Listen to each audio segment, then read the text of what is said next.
မင်္ဂလာပါ Great English Grammar ကနေပြီးတော့မှပြန်လဲကြိုဆိုပါရစေ။အဲ့တော့ဒီကနေ့မှာဆရာတို့ကဒီ Great Professor အောက်မှာပါတယ်ဒီ affix အကြောင်းကိုရှင်းပြမှာဖြစ်ပါတယ်။ affix ဆိုတာကမြန်မာလိုပြောမှဆိုလို့ရှိရင်တော့ဖြစ်ဆွတ်ပုတ်ဖြစ်ပါတယ်။ဖြစ်ဆွတ်ပုတ်ပေါ့နော်။အဲ့တော့သူ့မှာနှမျိုးရှိတယ်အဲ့တော့ prefix နဲ့ suffix prefix ဆိုတာကတော့ဒီစကားလုံးတစ်လုံးရဲ့အရှိကနေပြီးတော့မှဖြစ်ဆွဲပြီးတော့မှပြောတာကိုပြောတာအဲ့တော့ suffix ဆိုတာကတော့ဒီစကားလုံးတစ်လုံးရဲ့အနောက်ကနေပြီးတော့မှအဲ့ဖြစ်ဆွဲပြီးတော့မှစကားလုံးကိုပေါင်းထည့်တာမျိုးကိုအဲ့တော့ဆိုလိုတာဖြစ်တယ်အဲ့တော့ဒီမှာပထမအဦးဆုံးပေါ့နော်ဖတ်စာအုပ်ထဲမှာပြောထားတဲ့ဒီ prefix n ဆိုတဲ့အကြောင်းကို sorry ခဏလေးနော်အဲ့တော့ဒီ prefix ဆိုတဲ့ဒီ n ဆိုတဲ့ဒီ prefix အကြောင်းလေးကိုပြောမှာအဲ့တော့သူဒီတော့ဘာလဲဆိုလို့ရှိရင်အဲ့တော့ not ကိုပြောတာတနည်းအားဖြင့်ပြောရမယ်ဆိုလို့ရှိရင် opposite meanings ပေါ့နော်အဲ့တော့များသောအားဖြင့်သူဒီတော့ဘယ်မှာဖြစ်လဲဆိုလို့ရှိရင် adjective forming or adjective စကားလုံးကိုပြောတာတနည်းအားဖြင့်ပြောရမယ်ဆိုလို့ရှိရင်တော့ happy ဆိုလို့ရှိရင်ဒါပြောတာ unhappy ကကြတော့မပြောတာပျော်ရွှင်တော့မပျော်ရွှင်တော့ပေါ့နော်အဲ့တော့ healthy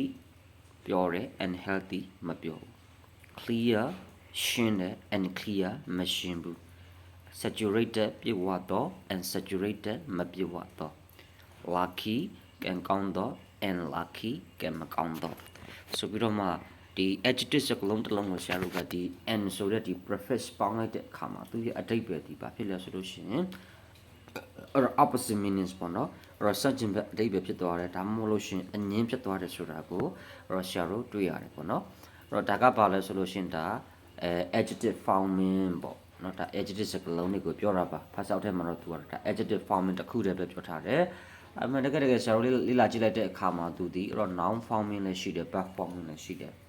ဒါဆိုရင်ဆရာတို့ကဒီအဲ့တော့ noun forming လေးကိုကြည့်ရအောင် noun forming လေးကဘာတွေလဲဆိုလို့ရှိရင်sorry verb forming ပေါ့နော်အဲ့တော့ verb forming လေးကိုကြည့်မယ်အဲ့တော့ do ဆိုရင်ဒါ undo ပေါ့နော်ဒါပြုလုပ်ပြီးမပြုလုပ်တာ lock ဆိုရင်ဒါ unlock အဲ့တော့ time ဆိုရင် untime wrap ဆိုရင်ဒါ unwrap ပေါ့နော်စတဲ့စကားလုံးတွေကဆိုလို့ရှိရင်ပါလဲဆိုရင်အဲ့တော့ဒီ verb forming ဖြစ်တဲ့ဒီအဲ့ဒီစကားလုံးတွေဖြစ်တယ်အဲ့တော့ adjective forming လည်းရှိတယ်လို့အဲ့ verb forming လည်းရှိတယ်အဲ့တော့ verb forming လည်းရှိတယ်လို့အဲ့တော့ noun forming လည်းရှိပါတယ်အဲ့တော့ noun forming စကားလုံးတွေကိုကြည့်ရအောင်နော်အဲ့တော့ဒါဆိုရင်ဆရာတို့ကဒီ n ပေါင်းပြီးတော့မှဒီ noun ဖြစ်တဲ့စကားလုံးတွေပေါ့နော်ဥပမာအားဖြင့် employment ဟုတ်လား employment ဒီဒါအလုပ်ရှိတာကိုပြောတာအလုပ်ကံကိုပြောတာ and employment ဒီအလုပ်လက်မဲ့ကိုပြောတာအဲ့တော့ certainty or uncertainty truth and truth ပေါ့အမှန်တရားမမှန်တဲ့သဘောတရားပေါ့နော်အဲ့ဒါမျိုးပြောတာအဲ့တော့ခြုံပြီးတော့ကြည့်မယ်ဆိုလို့ရှိရင်အဲ့တော့ဒီ UNN ဆိုတဲ့ဒီ prefix ဒီ or adjective forming ဆိုလဲမှန်တယ်အဲ့တော့ noun forming ဆိုလဲမှန်တယ်နောက်တစ်ခုက verb forming ဆိုလဲမှန်တယ်ဆိုတာကို Russia တို့တွေ့ရှိရတယ်ပေါ့နော်Okay ဒါကတော့ဘာလဲဆိုရင် n ဆိုတဲ့ prefix အကြောင်းလေးကိုပဲ prefix အကြောင်းလေးပဲဖြစ်တယ်အဲ့တော့လာမယ့်ဒီ prefix တွေအဲ့တော့နောက်အပိုင်းမှာဆက်ပြီးတော့မှဆရာတို့ဆွေးနွေးကြရအောင်เนาะဒီနေ့ကတော့ဒီလောက်ပါပဲဟုတ်လားကျေးဇူးတင်ပါတယ်